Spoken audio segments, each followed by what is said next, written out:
to the 14th chapter of Matthew.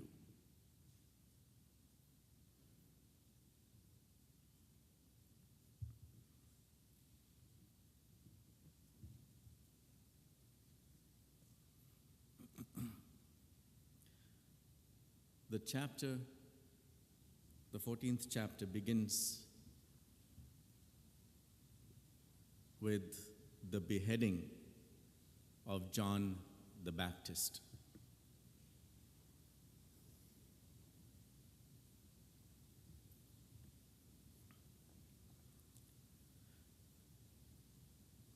We don't need to go into the details. You know it already. You know them already.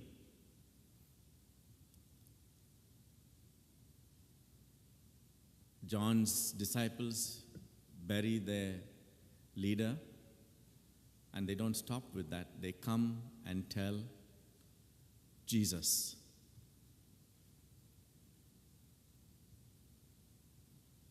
And in case we are wondering why would they come and tell Jesus, it's very simple. Jesus and John were cousins. Their mothers were cousins. So somebody had to bring the news to Jesus. And so they come and let Jesus know.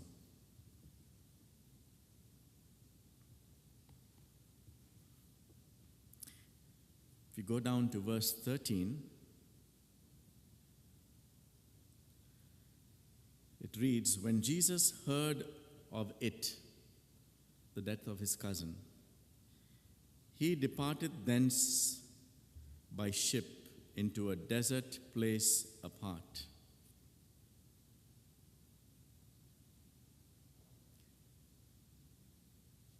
A desert place apart. It does not mean he went to a desert.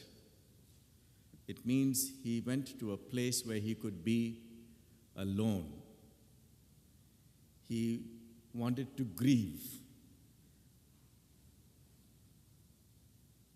for the loss of his cousin. And as God, he wanted to grieve for the loss of his servant.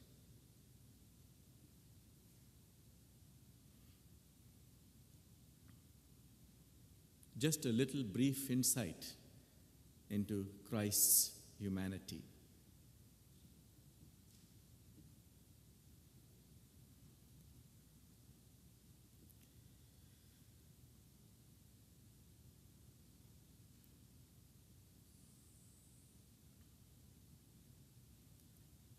And so he goes away by himself to grieve. We do not know whether he wept. He was human after all.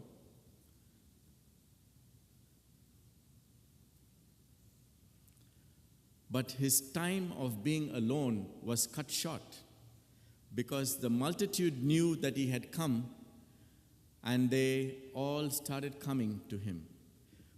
Probably some of them might have heard the same news of John the Baptist's beheading, and they wanted to come and offer him their support in time of grief, like we all do for each other when we lose a loved one. Our family, our church family, visits and sings and prays. It is so comforting. So maybe some in that crowd went to him for that purpose. We don't know for sure, but it's not important.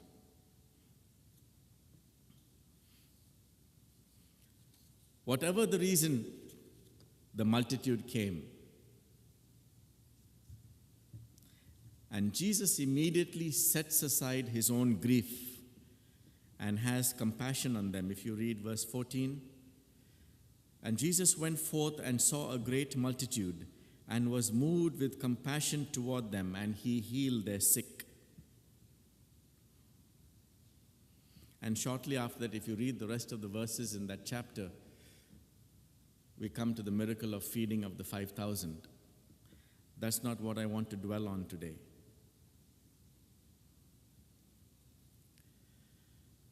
I want you to go down to verse 22.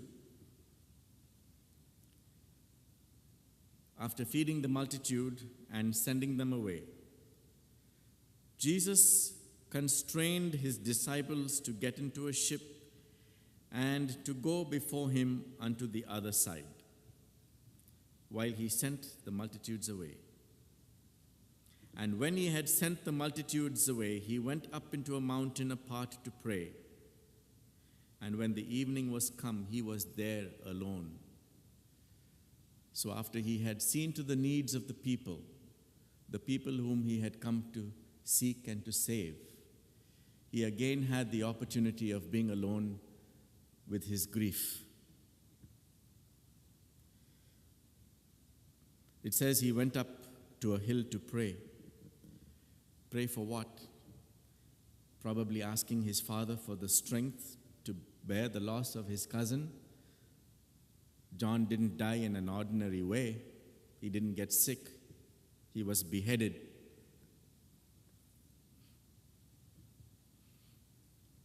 Yes, the master was acquainted with grief. Make no doubt about that. A man of sorrows, just like us.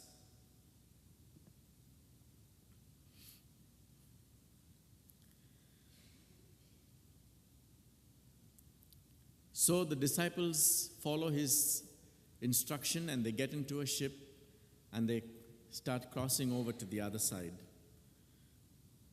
And it says, when evening was come, he was there alone. In the meantime, what's happening with the disciples on the ship? Verse 24. But the ship was now in the midst of the sea, tossed with waves, for the wind was contrary.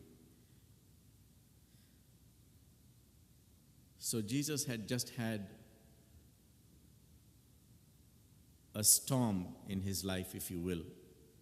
His cousin was beheaded. And now here are his disciples in a ship experiencing a storm on the sea.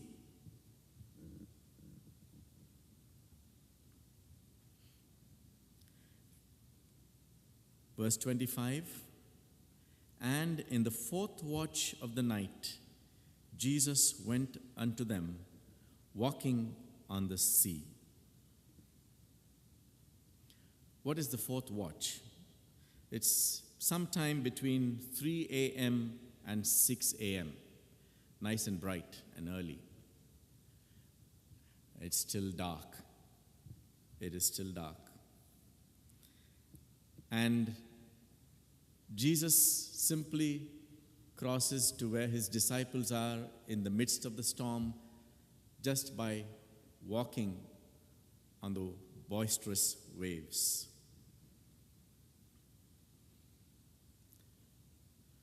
The disciples are terrified in their little boat, which is being tossed and turned and twisted around in the howling waves and winds.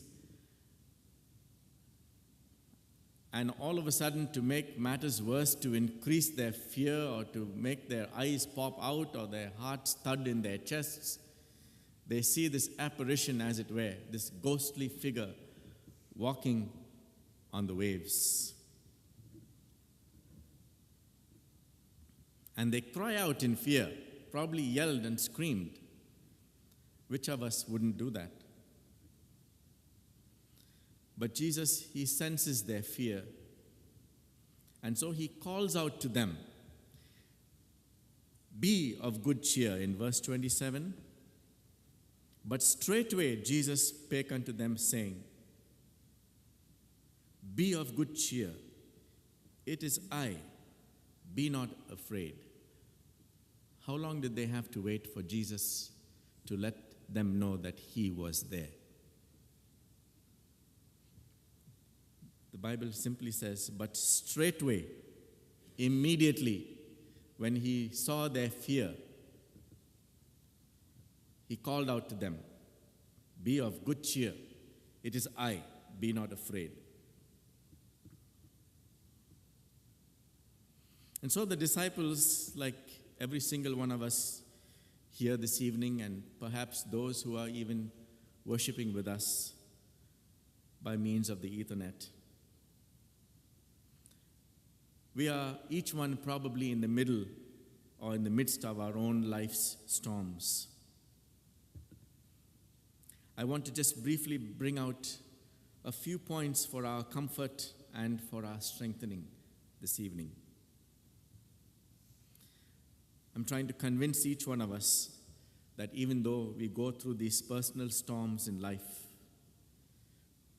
they are in actuality blessings in disguise. So you may be walking in the darkness of your own personal storm this evening, and you can see no light at the end of the tunnel. Some of you may be facing some of the darkest days of your life right now. Only you know it, and only God knows it. Unless you happen to share it with your church family, then we all come to know it.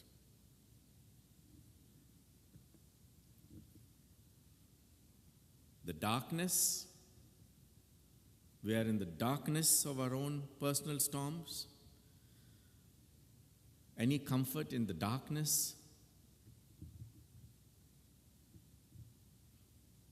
Matthew 14:25, we just read it. It says it was the fourth watch. It was still dark when Jesus went to his disciples. They were in the middle of a storm. It was still dark. The darkness means nothing to Jesus. For he is light. For he is light.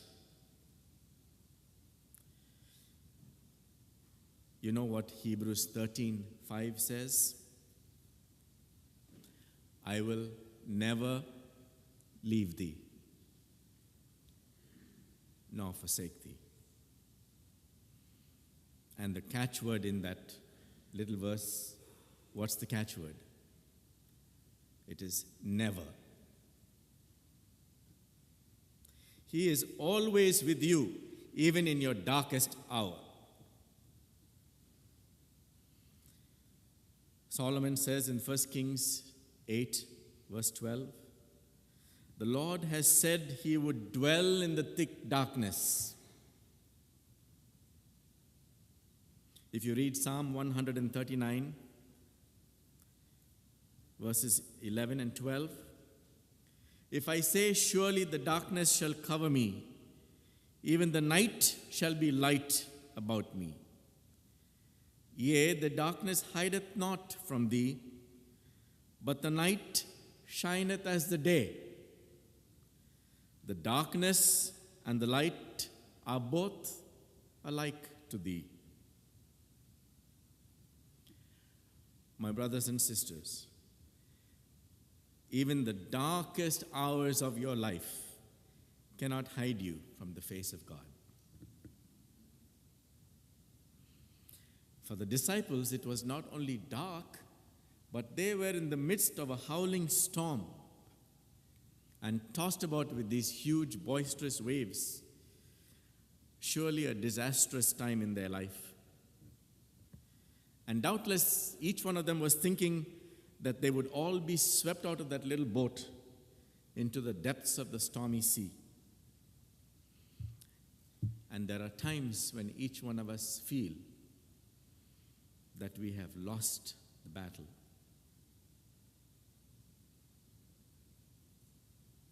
May I remind you that just as surely as all blessings flow from the Lord, he is also in complete control of your storms. When things look their bleakest, look over your shoulder in faith. Jesus is there.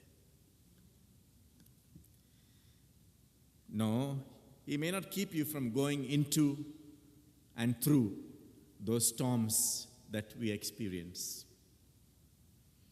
But he is with you. He will go with you through those storms. How do I know? You remember Daniel's 3 friends in the fiery furnace? You remember Daniel in the lion's den? And don't forget Noah in the mother of all storms. Were they alone?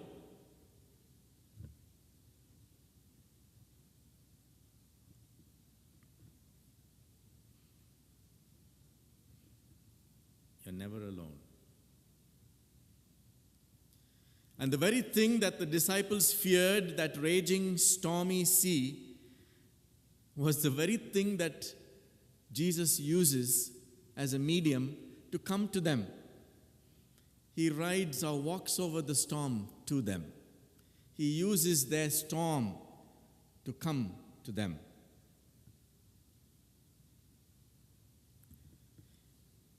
And his first words were, "Be of good cheer."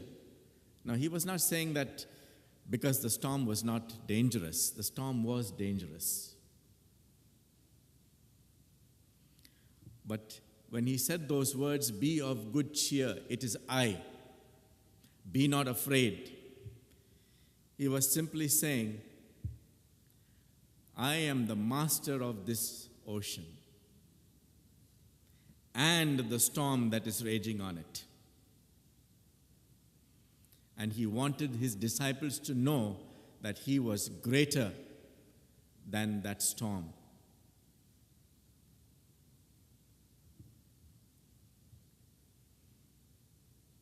So what I'm saying is, do not fear your storms. They have been specifically designed for each of us, whatever the storm each of us is going through. Specifically designed for me, for you, by the Lord, as a means of bringing Him closer to you.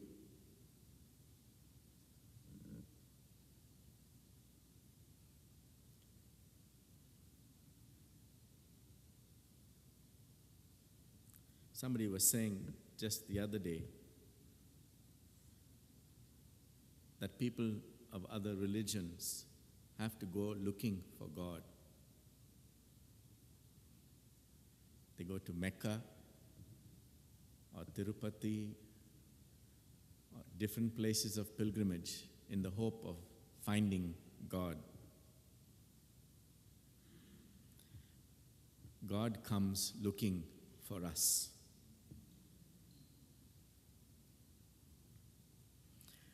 You're probably asking, but why should God throw these storms across our paths?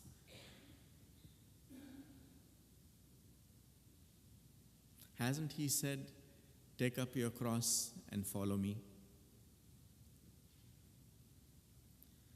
So what is your cross? If it isn't the storms that you weather, that you go through, that's your cross.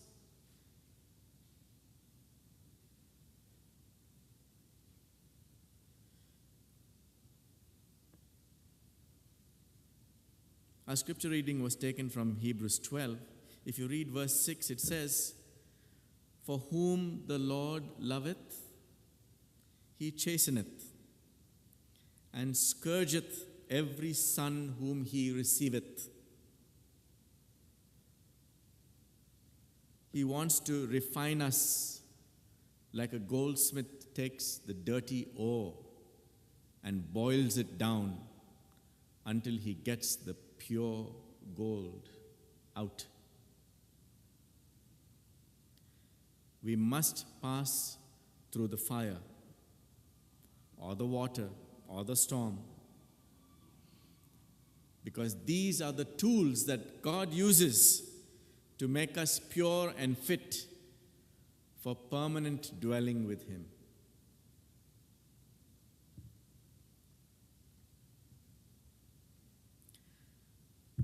So what happened to the disciples on that boat? After Jesus walked over to them, and we know what happened afterwards. Impulsive Peter, he wanted to come and meet Jesus part of the way. We know all that. Matthew 14 verse 32 says, "And when they were come into the ship," when it says they, it means Jesus and Peter. Peter walked out and then he began to sink. And Jesus lifted him up, and they both walked back into the ship. And when they were come into the ship, what does the verse say? The wind ceased.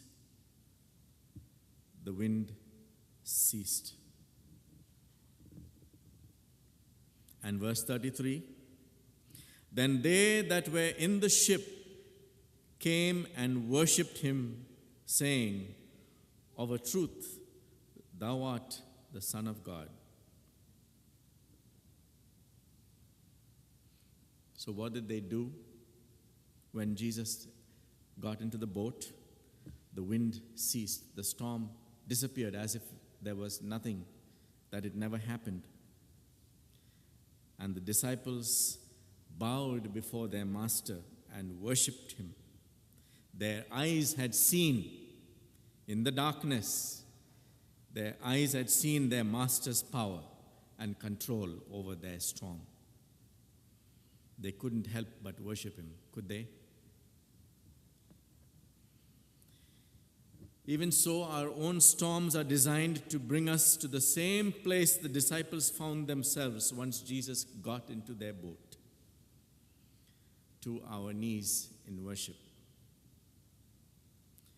But unlike the disciples, don't wait until the storms in your life are over before you bow to him. Bow now while the winds are still raging in your life. Bow now. Don't wait for the blue skies to humble yourself before God. Bow now before him. It honors the Lord when you show him that you realize he is in control of your storm. No, it is not easy to see the blessings in our storms. It is hard to imagine the Lord bringing any good out of what you or I may be going through in our lives. We can't see it most of the time. But you remember that little chorus that we used to sing? Here comes Jesus. See him walking on the water. He will lift you up and he will help you to stand.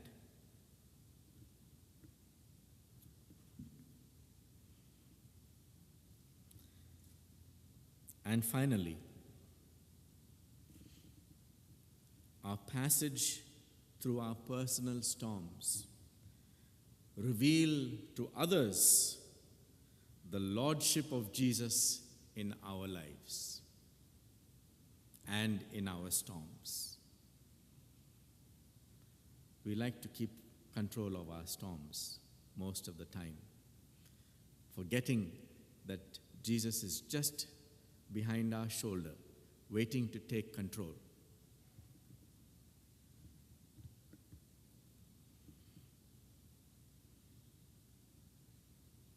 Reveal to others the lordship of Jesus in our lives.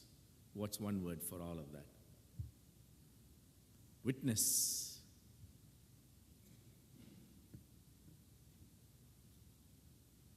We have so many of us in our midst, and we have seen each other's storms, and we have seen the master of those storms in their lives.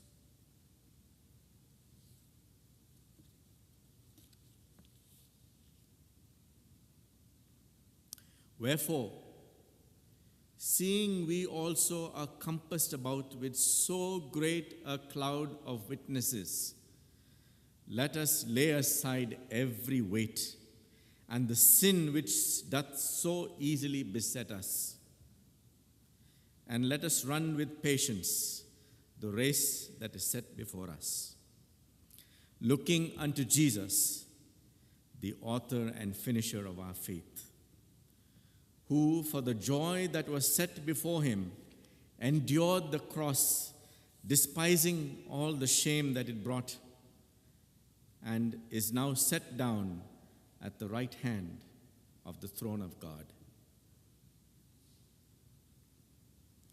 What if your blessings come through raindrops? What if your healing comes through tears? What if 1,000 sleepless nights are what it takes to know you are near? What if the trials of this life are your mercies in disguise?